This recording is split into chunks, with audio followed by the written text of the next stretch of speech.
Hello, welcome back to Today in Bad Theology. Today in Bad Theology, we look at the theology involved in the President of the United States posing in front of St. John's Church in Lafayette Square with the Bible after having had protesters removed by violent means, tear gas, rubber bullets, and whatnot. There is bad theology involved. And there's a lot going on here. There are a lot of questions about this action and a lot of feelings about this action. They're all very important. I'm only going to talk about theological things, and I probably won't hit on everything, but we are going to talk about the theology that was at play, and it's bad theology that's at play.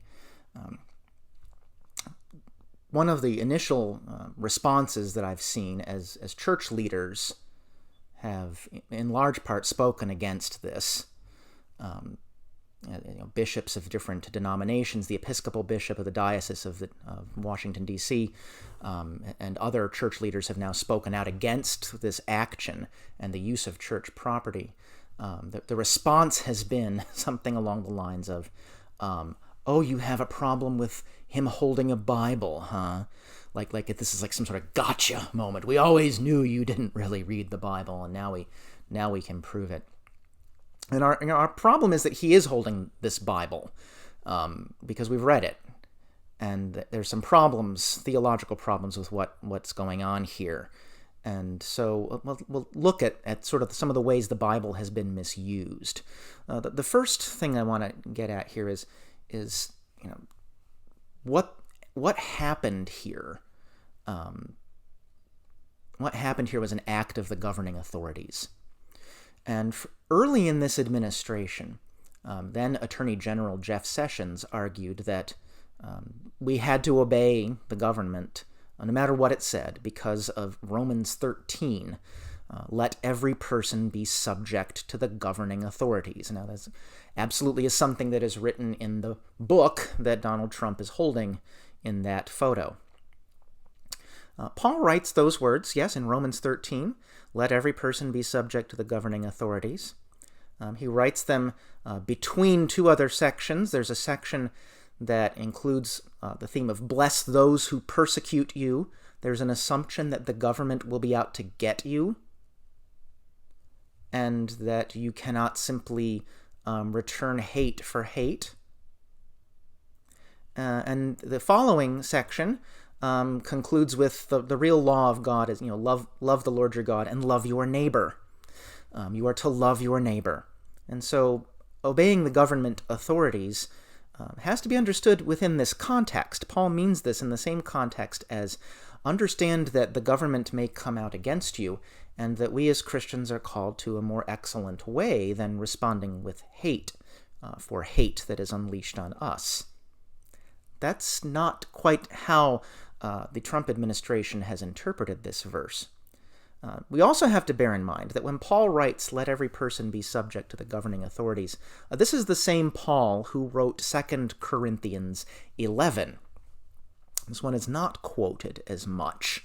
Here, brief section from the middle of it. I'm a better minister of Christ, Paul writes, with far more imprisonments, with countless floggings, and often near death. 5 times I have received from the authorities the 40 lashes minus 1. 3 times I was beaten with rods. Once I received a stoning. Stonings are supposed to kill you. These are all punishments that Paul has received from the authorities. The authorities here probably are Jewish authorities, but we shouldn't read that as being an anti-Semitic text. Paul is Jewish. He's not anti-Semitic. He's not a self-hating Jew writing these things. Rather, administration of justice within the Roman Empire was not a smooth thing. We tend to think of the Roman Empire as being just kind of like an ancient version of America. Must have been a federal republic with clear rules about who could do what, and it really wasn't quite that smooth. But there would have been local authorities, just like we have today, and Paul ran afoul of them a lot, according to the book of Acts, which is always a little bit of a suspect book, but according to Paul himself as well. Countless floggings. I've lost track of the number of times I've been whipped or beaten by the authorities. I've received the 40 lashes minus one. That's a lot of lashes on a bare back. 3 times I was beaten with rods. That's horrific. Stoning. That's horrific. This is the same man saying, in all things, let every person be subject to the governing authorities. When Paul is talking about civil authority and following it and being subject to it, he is always writing that with the fact in mind that he will come up against it again and again and again, and that his actions opposing it, when it is acting violently, will result in further violence. And that is the price of being a disciple. That is in the book that was held up by the president after tear gassing and shooting with rubber bullets people who were protesting state violence. So that's one problem, one place where the theology and this action is bad. You have in this book a clear indication that civil authority is not quite is not quite what the Trump administration wants to make it out to be. One of the things about civil authority, as Paul would say, is that you should follow the law because God wants there to be order. And through the centuries, the churches have struggled with this. Some openly reject civil authority. Others take the line that whatever the government says is right. But most churches have had to find a way to manage life in the world where you do need civil authority. But that cannot be the end-all, be-all. And as those of us who confess that God created the world, and that God is Father, Son, and Holy Spirit, or whatever names you wish to use to describe the three persons of the Trinity, that means all that is, including state power, comes from God, and God has to have some reason for wanting to use it. But the churches have always consistently said that laws can be bad. Laws can violate the gospel, and when they do, that's a problem. I'm a Lutheran. Lutherans would say you must obey the civil authorities unless the laws contradict the gospel or call us to live in a manner contradictory to the gospel. So there's an understanding the law can be wrong. And this derives in no small part from Paul subjecting himself to beatings and floggings for opposing things. And the law cannot be enforced arbitrarily. This is another statement in the Bible. There's some flat-out, don't do this in the book of Exodus. But there are uses of power that are simply capricious and outside of law and order. The assumption is God produces law and order so that we have those things. God does not produce arbitrary authority so someone can exercise it at a whim. The law is supposed to be for the benefit of everyone, not just the person at the top.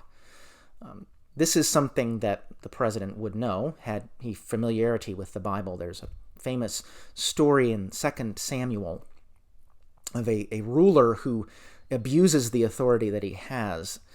In 2 Samuel 11, King David decides that he wants to add the beautiful Bathsheba to his collection of wives. He's already raped her, and she is pregnant from that action, so he figures we just make it official. The problem is she's married to his buddy Uriah.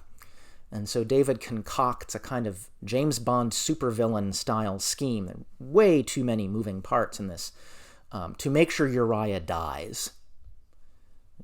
King David has Uriah and his men advance into battle, and then at the arranged signal, the men withdraw, and Uriah doesn't know that's the signal, and he's killed by the enemy.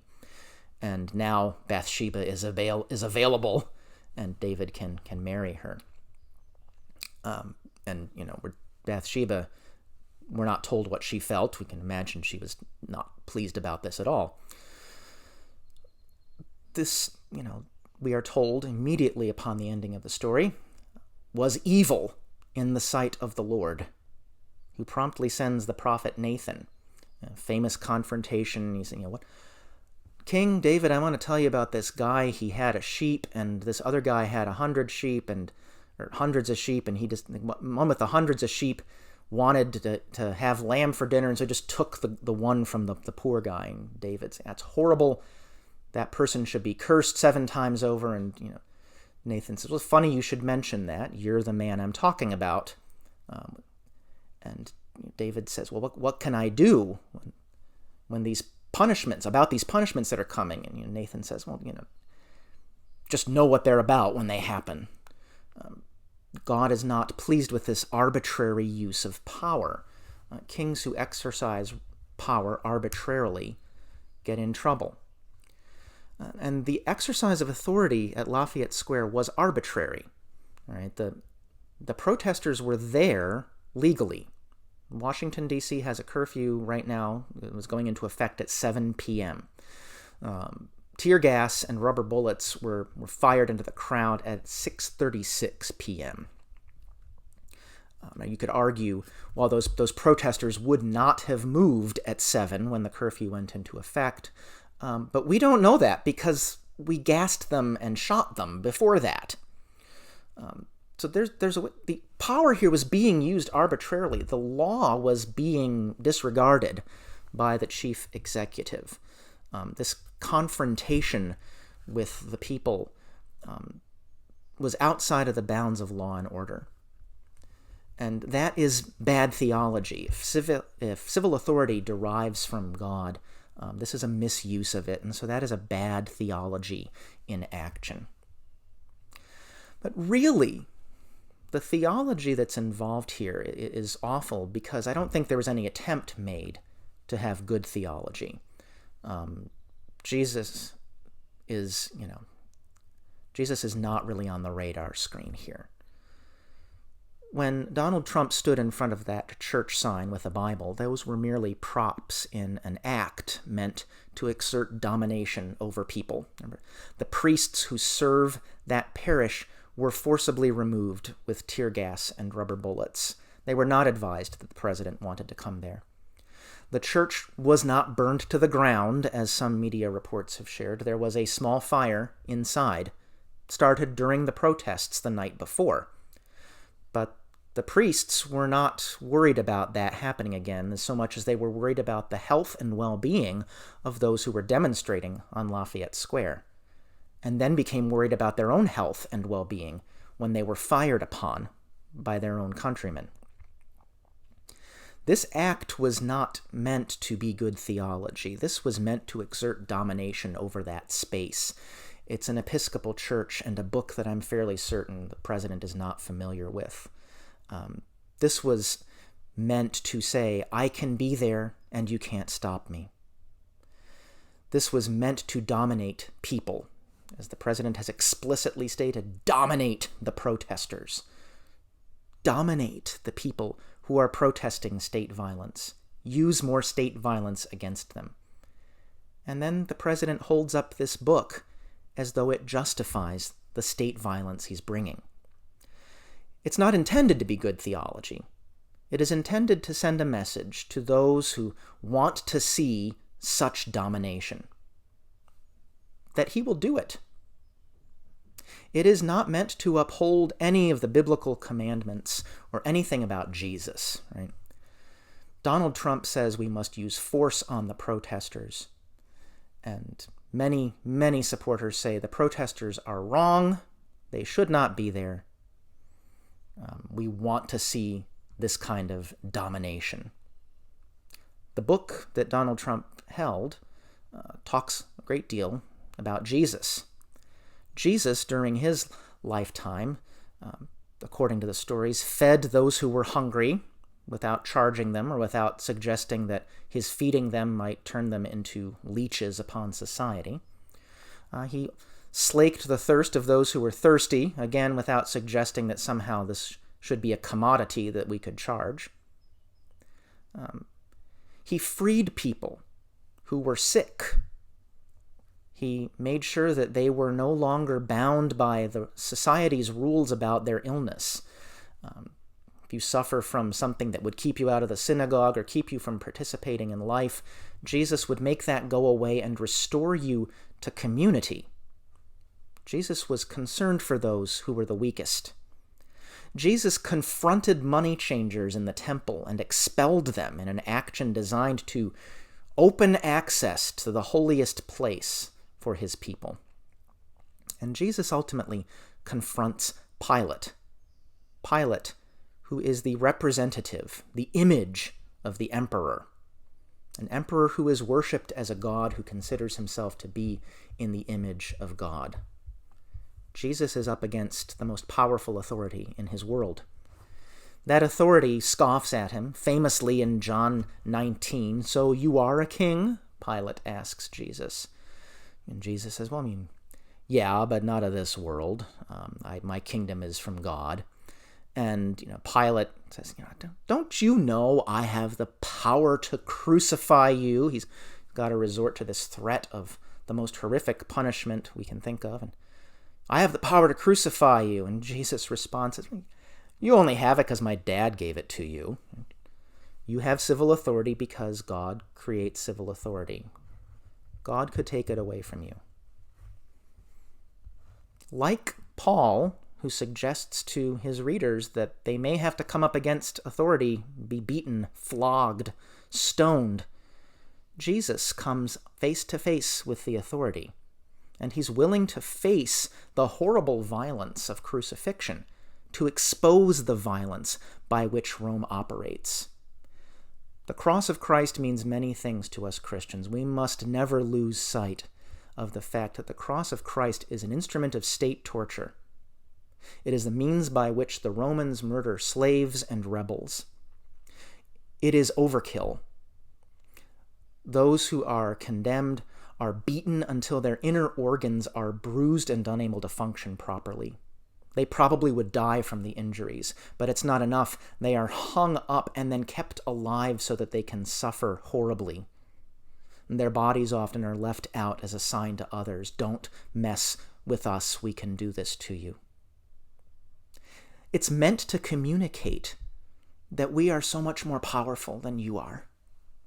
It's meant to communicate you are nothing. We will do this no matter how often we feel like it. That's the force against which Jesus works. Jesus does not crucify. Jesus is crucified. Jesus is not on the side of those who are being violent. Jesus is on the side of those protesting the violence. To be holding the book that contains this story that we act out every Holy Week and Easter and that we read about every Sunday and Christians talk about relentlessly is bad theology. It's a failure to grasp the most basic fact of what is in the book, but again, I don't think that we meant to read that. I don't think we meant to understand what was going on. I think this book was in the hands of the empire. The Bible does not belong in the hands of the empire. It belongs in the hands of the conquered and the downtrodden. That Donald Trump is holding that book means he's holding the means of his own destruction. He's holding the very book that says he cannot last forever and that God will bring him down. Perhaps that is a sense of hope for us. Now, one more thing I need to mention, I didn't get in as I was going through, is this operation that Donald Trump has brought to us here in the nation's capital. He's named Operation Themis. Themis is the Greek titan in Greek mythology who represents divine law and order. There's no mistaking in this name. This action, this use of military force on our citizens, is meant to be the capricious, arbitrary use of authority that Trump and his followers are going to say is from God. He is holding the tool of his own destruction. He is holding the book that says, no, you are not acting the way God called you to. The theology that is at play here is dreadful.